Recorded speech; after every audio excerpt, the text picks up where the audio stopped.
에베소서 3장 14절부터 19절 말씀을 드리겠습니다. 에베소서 3장 14절부터 19절.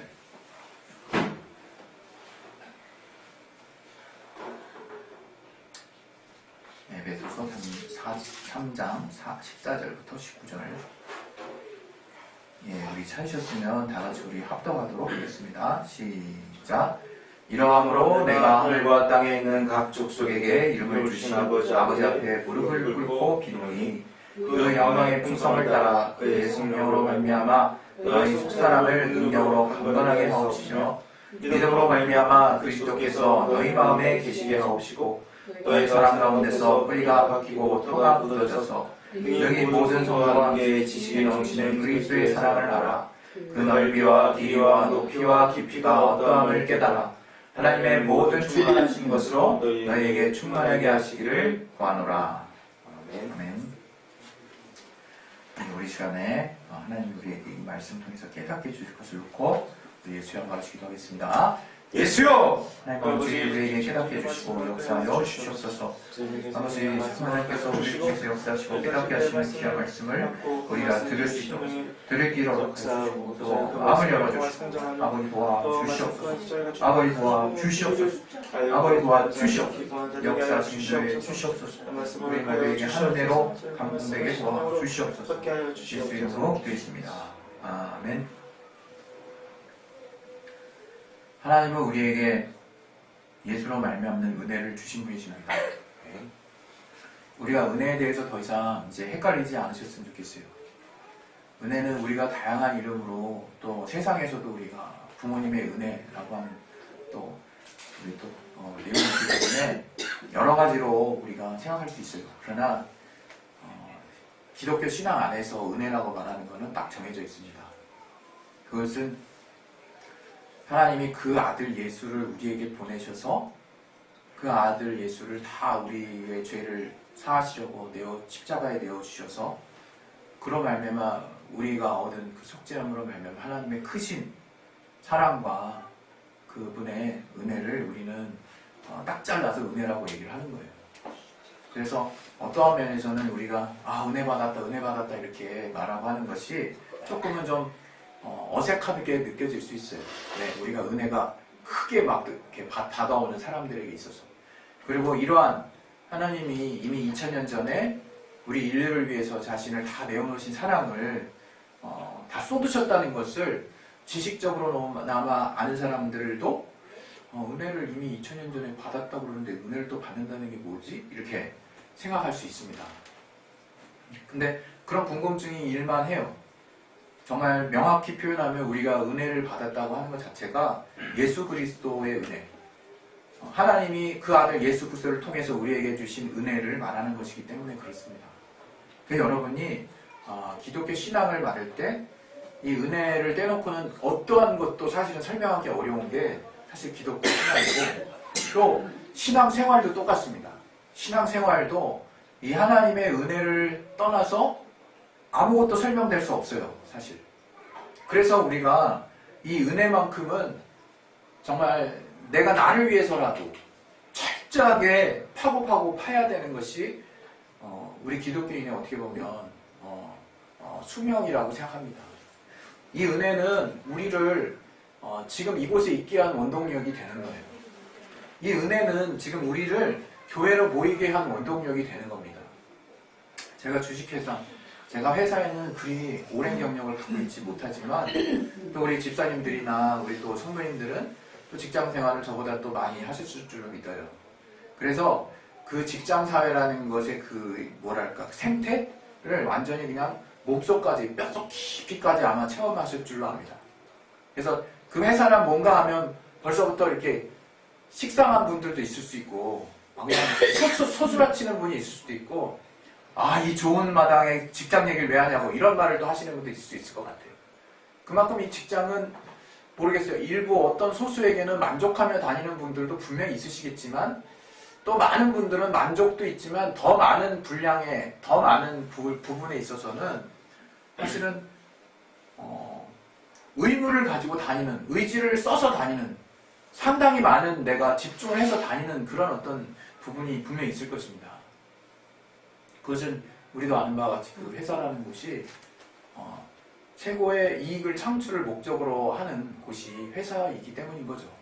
아주 단순하게 얘기하면 그 이익을 창출하기 위해서라면 사실은 합법적인 테두리 안에서 어떤 것이든 시도할 수 있는 곳이 주식회사예요. 그래서 그 회사에 모인 사람들은 다들 그것을 알고 있죠. 그래서 안이 꼽고 기분 나쁘고 정말 그렇지만 나이가 좀 많아도 나이가 자기보다 어려도 서열이 있고 또 계급이 있으면 뭐라 그러죠? 그 어떤 부장이 있고 차장이 있고 이런 게 있지 않습니까?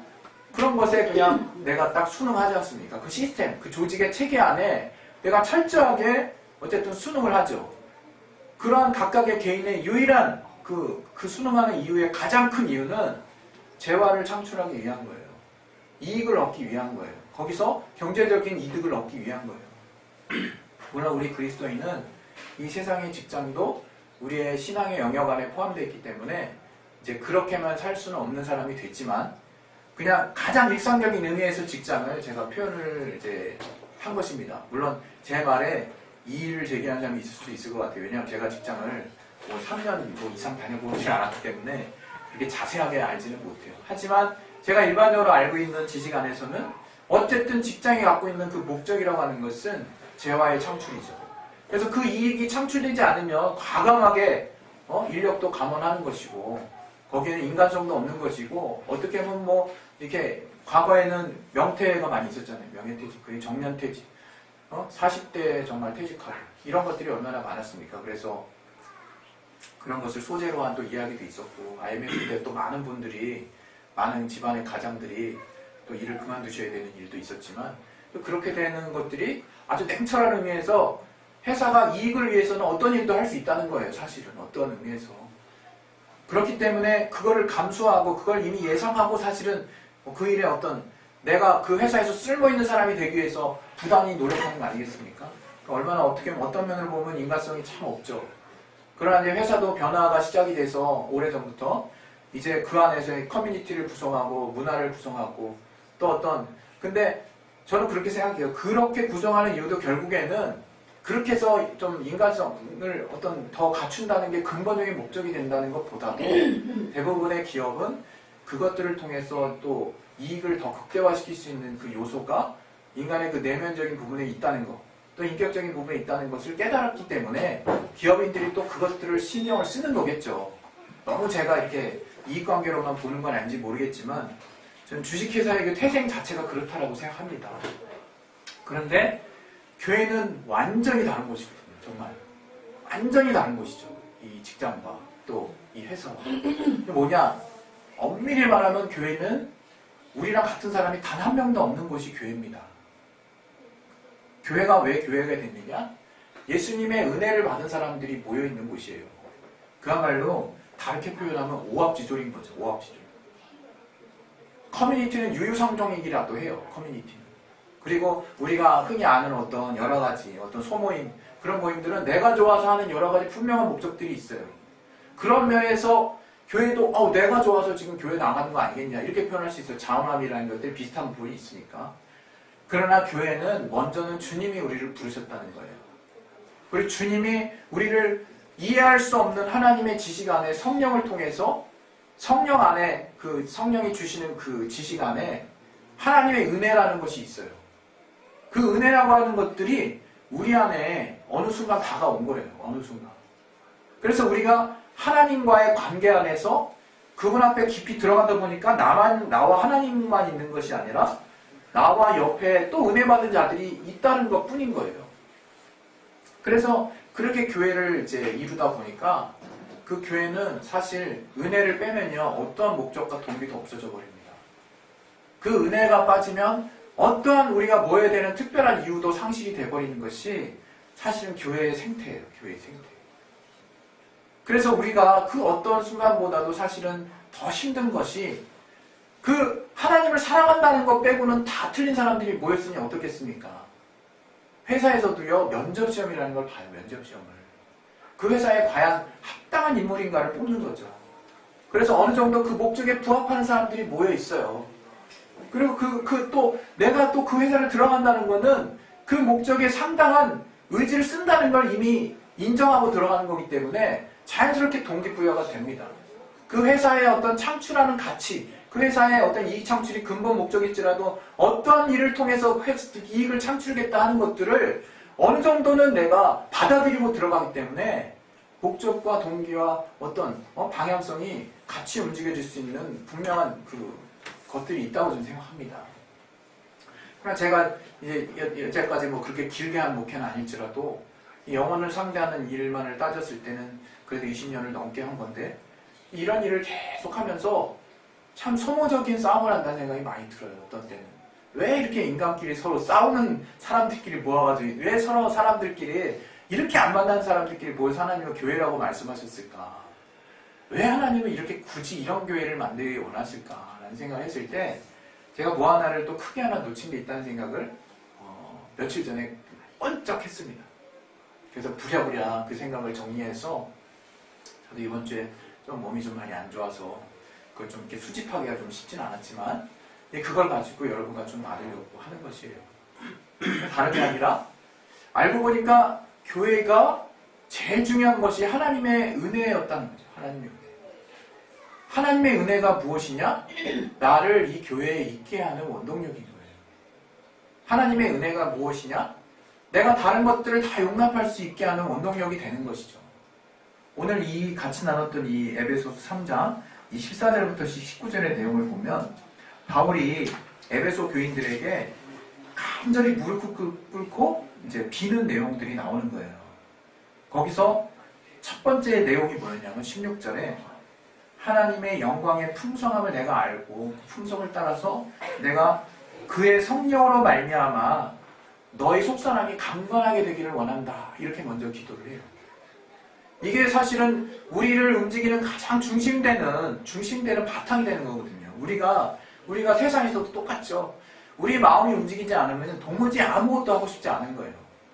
저도 이번 한 주 동안 일단 몸이 먼저 원인이었지만 몸이 어렵고 그러니까 마음도 안 생기니까 아무것도 하고 싶지 않더라고요. 그래서 그냥 해롱해롱 그냥 집에서 계속 이렇게 좀 약간은 좀 많이 퍼져 있는 시간들이 많았는데 여기 보면 성령으로 말미암아 이런 말이 있어요. 우리 속사람이 뭔지는 알죠.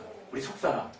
물론 겉사람, 속사람 이렇게 좀 구분해내기 인간이 구분해낸 것 자체가 좀 어폐가 있지만 우리의 마음과 내면에 속한 어떻게 보면 여기서 바울이 말하는 이 속사람은 변화된 우리의 심령을 말하는 걸 수도 있어요. 그러나 좀 편하게 우리의 내면에 속한 이 속사람이 성령으로 말미암아 강건하게 되기를 원한다는 거예요. 성령으로 말미암아.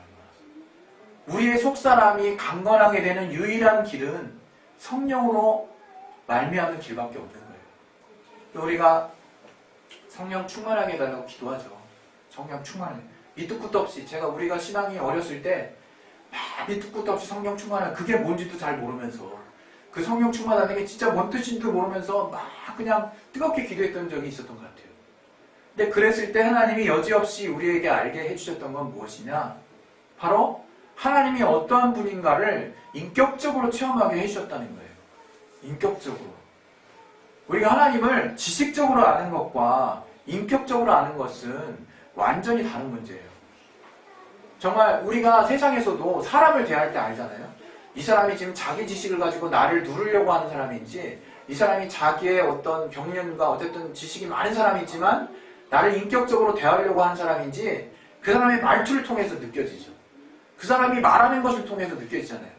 분명히 지식은 조금 딸린다 할지라도 이 사람이 인격적으로 나를 대할 때는 내 마음에 감동이라는 게 있죠. 내 마음이 움직입니다. 그래서 이 사람의 마음과 함께하고자 하는 마음이 생겨요. 그러나 참 신기하게 내게 합당한 말을 하고 너무나 맞는 말을 할지라도 이 사람이 단지 자기의 머리에 있는 지식에 속한 말을 하고 나와 인격적인 교감을 갖지 않으려고 하는 그런 인격적인 가치에 대해서는 별로 생각하고 싶지 않은 사람을 만났을 때는 상당히 불쾌하죠.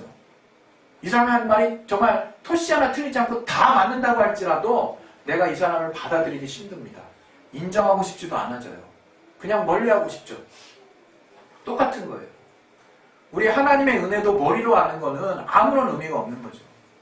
우리가 신앙생활 참 많이 했어요. 그리고 우리가 하나님의 은혜를 통해 성령을 통해서 은혜로 알고 있는 것들도 많이 있습니다. 그러나 저는 저와 여러분이 지금 진단해 봐야 될 것이 무엇이냐? 지금 나를 하루하루 움직이게 하는 힘이 과연 하나님의 은혜가 되고 있느냐 하는 것들을 우리가 돌아봐야 될 때예요. 하나님의 은혜. 바로 성령으로 말미암아 나의 속사람이 강건하게 돼서 그 속사람이 강건함의 그 힘을 의지해서 내가 하루하루를 살아가고 있는지를 돌아봐야 될 때가 됐다는 거예요. 우리가. 저는 해가 가면 갈수록 내가 모르겠어요. 우리가 다 같이 지금 50대를 향해서 달려가는 분들이 또 있으셔가지고 저만 그런 건 아니라서 정말 육신이 쇠약해진다는 거를 진짜 느낄 때가 많아요. 요즘에는 이렇게. 그리고 제가 얼마 전에는 오랜만에 동기 모임을 한번 갔어요. 예전 세상에 있는 그 동기 모임을 너무 내가 세상과 담쌓고 있는 것 같아서. 근데 그 세상에 있는 제 친구들 보니까 너무 늙었더라고요. 팍싹 늙었어요. 그래가지고 처음에는 이게 부담스럽다고 내가 할아버지들 앞에 내가 간 것 같아가지고. 근데 그 말이 무슨 말이겠습니까? 나도 할아버지처럼 옛날보다 많이 늙었다는 얘기겠죠. 내가 그들을 보면서 마치 반면 거울처럼 나도 누군가가 나의 젊었을 때를 상상하고 나를 보면 저렇게 팍 노쇠해져 있는 걸 느끼겠구나. 그런 생각을 잠깐 했어요. 정말 해가 가면 갈수록 이렇게 쇠잔해가는 걸 느끼는데 저는 그 가운데서도 절대 놓치고 싶지 않은 게 하나 있어요. 아마 아실 거예요, 여러분. 그건 하나님의 은혜예요. 하나님의 은혜. 저는 하나님의 은혜는 내가 해가 가고 내가 육신으로 좀 더 쇠잔해지고 내 정신이 조금 더 이렇게 옛날보다 덜 맑을지라도 주님의 은혜만큼은 가면 갈수록 더 뜨거워졌으면 좋겠는 게 제 마음입니다. 왜냐하면 제가 더 살수록 이상하게 더 이렇게 맹맹한 환경을 보는 것 같아요. 더 냉정한 환경을 보는 것 같아요. 이 세상을 내가 알아가면 알아갈수록 물론 어떤 사람은 따뜻한 곳도 있다라고 저보다 더 철든 말을 하는 사람들도 있겠지만 저는 아직 철이 안 들었는지 가면 갈수록 더 냉정한 현실을 더 많이 보게 되는 것 같아요. 어떻게 보면 제가 세상을 많이 몰랐다가 지금 보는 건지는 모르겠지만 그것처럼 실망할 일이 더 많아지는데 그럴 때 나를 과연 이겨내게 할 수 있는 정말 이 현실을 극복하고 주님이 말씀하시는 그 진리라고 말씀하시는 이 현실을 능히 꿰뚫을 수 있는 그 내가 힘을 가질 수 있는 것이 과연 무엇일까 생각했을 때 하나님의 은혜밖에 없다는 거예요. 하나님의 은혜. 오늘 여기 내용에도 보시면 16절 제가 말씀을 해드렸잖아요. 근데 이 17절을 보면 믿음으로 말미암아 그리스도께서 너희 마음에 계시게 하옵시고 이렇게 얘기해요. 우리 그리스도 하면 누굽니까? 예수 그리스도 지금 하늘 보좌에 앉아 계신 분이에요. 하늘에 계신 분이에요. 근데 여기 뭐라고 그랬어요? 믿음으로 말미암아 그리스도께서 지금 우리 마음에 계시게 하라는 거예요. 여러분 이것은 성령을 통한 예수 그리스도를 인격적으로 체험하게 된다는 것을 말하는 거예요. 성령을 통해서 내가 비로소 저 하늘에 앉아 계신 예수 그리스도를 그리스도의 영인 성령의 도우심을 통해서 그분을 마치 내 마음에 직접적으로 와 계신 것처럼 인격적으로 내가 깨달을 수 있게 된다는 것을 말하는 거거든요. 그래서 이것을 통해서 어떻게 됩니까? 그 주님의 사랑 가운데서 뿌리가 박히고 터가 굳어진다는 거예요. 뿌리가 박히고 터가 굳어진다. 뿌리가 박힌다는 말은 우리가 여러 번 얘기해도 아마 여러분 모르시는 분 아무도 없을 거예요. 우리는 다른 것으로 단단해질 필요 없어요, 여러분. 제가 한때는 여러분 아마 저희 가족은 아시겠지만 제가 비리비리했지 않습니까? 몸이 약골이었지 않습니까? 우리 좋은 나무 교실 학생들 중에도 이제 운동을 좀 했으면 하는 친구들이 있어요. 운동은 정말 도움이 됩니다. 헬스를 좀 해서 가슴도 좀 쫙 보. 제가 옛날에 어떻게 지냈는지 아세요? 여러분 그 골룸 알죠? 골룸. 골룸 어떻습니까? 이렇게 약간 고개 딱 허리가 약간 숙여져가지고 머리 좀 커 보이고 목 얇고 여기 갈비뼈 쫙 나오고 여기 늑골 나오고 이러고 다니잖아요. 이러고 골룸. 근데 오늘은 골룸 목소리 잘 나올 것 같아. 감기 걸려서 이 골룸처럼 비리비리했다 이거예요. 근데 운동을 하니까 가슴 근육이 생기니까 가슴이 그냥 펴지더라고. 난 왜 가슴이 펴지는지 몰랐거든요. 근데 이게 헬스를 하니까 여기 근육이 생기고 가슴 근육이 쫙 펴지니까 허리가 펴지더라고요. 그 다음부터는 내가 억지로 피려고 하지 않아도 가슴이 펴지기 시작했어요. 마치 이런 그래서 우리가 이런 어떤 건강이 되게 중요한데 제가 옛날에는 정말 비리비리하고 정말 되게 좀 힘들었기 때문에 내가 뭘 얘기하려다가 얘기를 하게 됐나? 너무 깊이 들어가서 여기 오늘 그래서 오늘 14절에 말하는 그 속사람을 여기 맞아요. 사랑 가운데 뿌리가 그래서 내가 그 젊을 때 이렇게 뭔가 이게 열심히 했는데 그렇게 내가 하게 된 이유가 주님의 사랑을 제가 인격적으로 체험했기 때문이에요. 주님의 사랑을. 내가 만약에 하나님, 예수를 믿으면 이렇게 돼? 하고 마치 공식처럼, 여러분 수학 때 뭐 공식 꼭 알아야 돼. 머리에 넣는 것처럼 이렇게 되면 이렇게 되는구나 하고 이렇게 시도해야지 하면 그 정도의 의지는 제가 쓸 수 없는 사람이에요, 제가. 왜? 지식적으로, 이렇게 해서 알지만 진짜 안 움직이는 사람이 저거든요. 뭐 이렇게 되면 그 결과가 나와. 그거 아는데 안 하는 사람이 저였어요. 그 정도로 제가 단지 머리로 아는 것 정도로 움직이기 싫어하는 사람이었단 말이에요, 제가. 그러나 저라는 사람이 또 한편으로는 하나님이 또 한쪽 구팅이에서 또 모함을 또 나를 이렇게 그냥 무기력하게 놔둘 수는 없으니까 움직이게 하는 원동력을 주셨는데 제가 동기부여를 받으면 되게 열심히 해요. 동기부여를 받으면. 그건 모든 사람이 똑같다고 얘기할 수 있겠지만 저랑 그 사람과의 차이는 동기부여 받지 않는 건 제가 아무것도 안 해요. 제가 의지 약한 사람을 제가 뭐라고 하기 참 미안해요. 나도 그렇게 살아왔기 때문에. 근데 어쨌든 제가 예수님이 나를 사랑하신다는 걸 인격적으로 체험하고 나니까 제가 그때부터 운동을 시작했어요. 대학교 3학년 때부터 운동을 시작했어요. 그래서 엄청나게 제가 노력을 했어요. 근데 그 노력할 때마다 제 안에 내가 하나님이 나를 사랑하시는데 내가 내 몸을 아껴야지라고 하는 그 동기 때문에 제가 체력을 열심히 한 거예요, 여러분. 하나님이 나를 이렇게 사랑하시는데 내가 내 몸을 그냥 막대게 할 수 없지. 진짜 그게 나에게 동기가 돼서 내가 열심히 했다는 거예요. 다시 말하면 여러분, 우리 이제 그리스도인들은 여러분 삶을 살면서 여러 가지 다양한 동기를 받을 수 있어요. 부모님을 통해서 받을 수 있고 선배를 통해서 받을 수 있고 선생님 통해서 받을 수 있죠.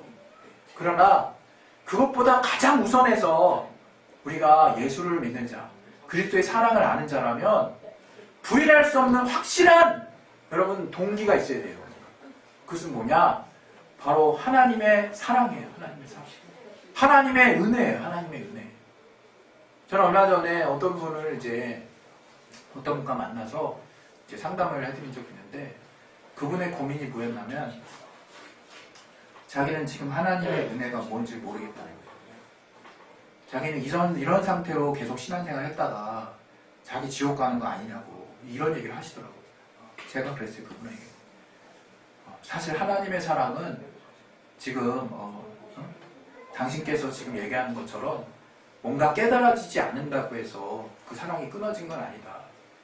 우리가 그 작은 의지 하나만이라도 하나님을 붙들려고 하는 그 의지 하나만이라도 있다면 하나님이 이미 전 인류를 향해서 뿌려놓으신 그 예수 보혈의 은혜를 당신에게 풍성하게 공급해 주실 것이다. 그런데 한 가지 내가 당신에게 원하는 거는 이제 하나님과 하나씩 인격적인 만남을 가져봐라.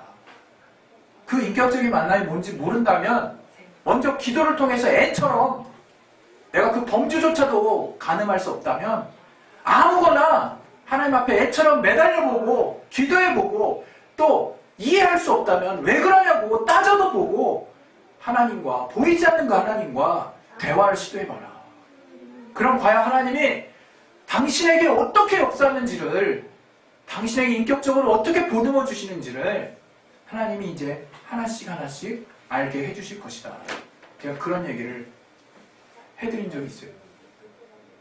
저는 지금 우리 좋은나무 교실 학생들도 마찬가지지만 우리 모든 성도들에게 그 어느 때보다도 이 가면 갈수록 우리가 하나님도 체험하지만 세상을 살면 살수록 이 점점 더 각박해지는 이 세상에서 과연 이 세상을 이겨나갈 수 있는 힘이 무엇일까라고 여러분 고민하고 계신다면 그건 단 하나라고 말씀드릴 수 있는데 하나님의 은혜라고 말씀드리고 싶어요. 하나님의 은혜가 없이는 우린 단 하루도 살 수 없어요.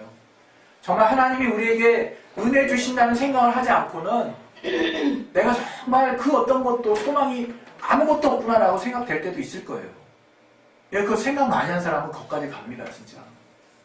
그러나 정말 우리가 다른 어떤 것을 통해서 우리가 비록 사라진다 할지라도 여러분 거기에 여러분 정말 의지를 거기에 어떤 여러분의 만족을 두시지 말았으면 좋겠어요. 오늘 같이 나눈 이 말씀에 이 후반부에는 뭐라고 나왔냐면 능히 모든 성도와 함께 지식에 넘치는 그리스도의 사랑을 알아 그 넓이와 길이와 높이와 깊이가 어떠함을 깨닫는다고 말을 하고 있어요. 뭐냐면 우리 모든 사람들과 함께 우리가 평소 여기서 말하는 지식은 우리가 경험으로 또 이 세상 가운데서 알게 되는 일반적인 체험적으로 알게 되는 많은 다양한 기존에 알고 있는 그런 지식들을 다 포괄하는 개념입니다. 그 지식에 넘치는 그리스도의 사랑, 이 넘친다는 건 초월한다는 얘기거든요. 그 지식을 초월하는 그리스도의 사랑을 알라는 거예요. 여기 안다 그노마이죠.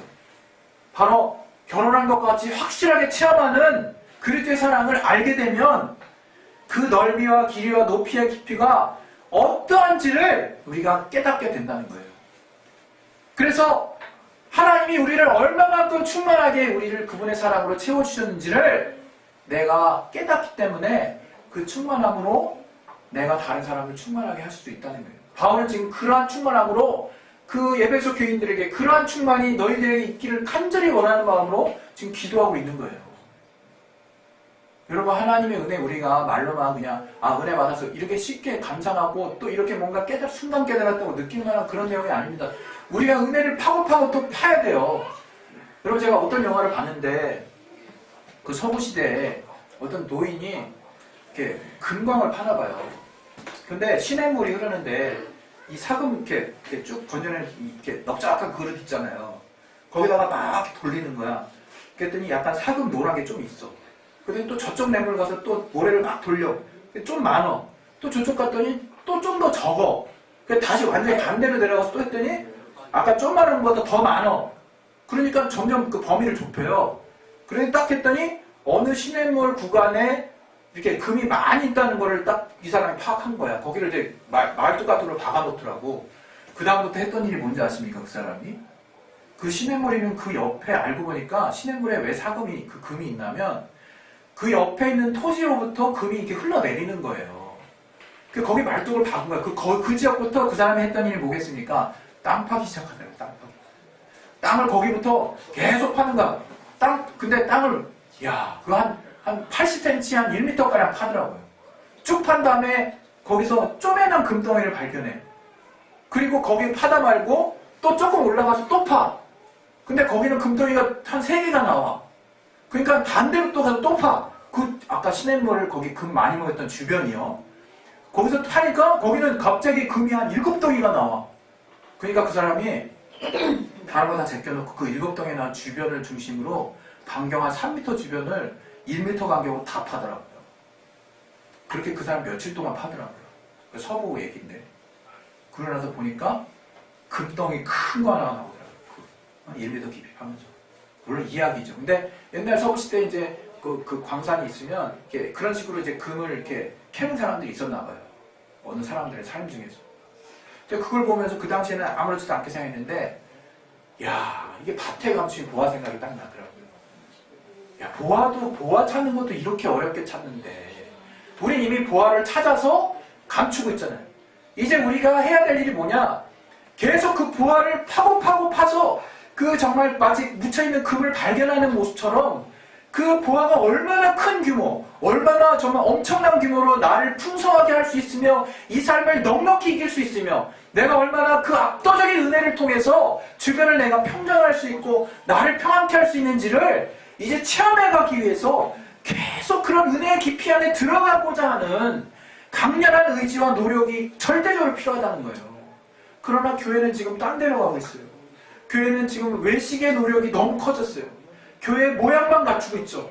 막 그냥 도리어 어떤 교회가 일반적으로 알고 있는 교회에 하는 활동만을 열심히 보이려고 하는데 애만 쓰고 있지. 정작 내 속사람이 하나님의 은혜로 강건해져서 더 깊이 파서 더 뜨거워짐으로 말미암아 그것이 넘쳐서 내 바깥에 있는 환경을 지배할 만큼 그런 은혜가 나를 주장하고자 하는 그런 신념을 가진 사람들이 점점점 떨어지고 있다. 점점.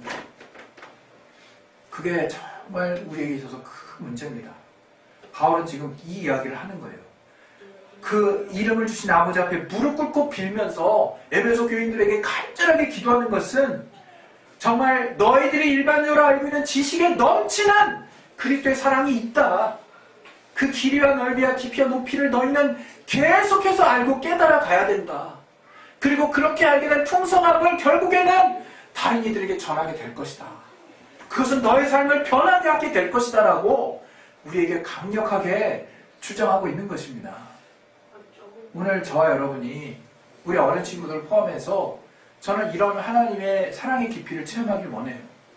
그러기 위해서는 성령을 통해서 하나님을 인격적으로 체험해야 돼요. 그것은 무엇이냐? 가장 편한, 가장 쉬운 방법은 그분과의 말씀을 의지한 기도와 대화가 필요한 거예요. 말씀을 근거로 한 하나님 이렇게 하신다 하셨는데 하나님 이거 왜 안 들어주십니까? 부터 시작해서 그 약속을 기준으로 한 하나님을 내가 인격적으로 대하고 그분과의 대화가 내게 시작이 돼야 돼요. 그걸 통해서 하나님과 소통이 시작이 되면 하나님이 어떠한 분인지를 알게 되고 그분이 나에게 도대체 어떠한 은혜를 주시고 나를 어떻게 생각하시고 나를 특별하게 어떠한 길로 인도하시는지를 점점 더 알 수 있게 되는 겁니다. 저와 여러분이 그것을 통해서 하나님이 내 속사람을 성령을 통해서 강건하게 하시는 그 하나님의 은혜가 과연 얼마나 풍성하고 큰지를 깊이 깨달을 수 있기를 예수 이름으로 축원드립니다. 할렐루야. 우리 시간에 기도하겠습니다. 기도하실 때 정말 우리의 삶의 원동력이 무엇입니까? 그것은 하나님의 은혜입니다. 예, 그 은혜가 있을 때 우리가 정말 용납할 수 없는 여러 가지 환경들을 능히 이겨낼 수 있어요. 그리고 정말 우리 안에 하나님의 은혜가 없이는 우리가 못하러 우리가 이렇게 어렵게 정말 다른 사람처럼 열심히 돈 벌고 행복하는 데만 집중하면 되지. 이렇게 신앙이라는 이름으로 우리가 모여서 함께하고 또 예수를 또 기념하고 또 떡을 떼고 하겠습니까? 하나님의 은혜가 없다면 그것이 실존한 것이 아니라면 이런 것들 다 뻘짓거립니다. 정말 이 시간에 우리 기도하실 때 하나님의 은혜를 내가 성령을 통해서 인격적으로 그분을 체험할 수 있도록 그분의 말씀을 내가 순종하고 또 그 말씀을 따라 하나님께 또 물어보고 하나님께 또 따져보고 하나님께 정말 나눴을 때 하나님이 어떻게 대답하시고 하나님이 삶 가운데서 어떻게 나타내시고 하나님 사람 가운데서 어떻게 또 응답하시고 어떻게 우리에게 다가가시는지를 체험함으로 그분을 성령 안에서 인격적으로 깊이 체험함으로 하나님의 은혜를 깨달을 수 있도록 역사해달라고 하고 우리 시간에 예수여 한번 기도하겠습니다. 예수여! 하나님 아버지를 도와주시고 우리에게 주시옵소서. 아버지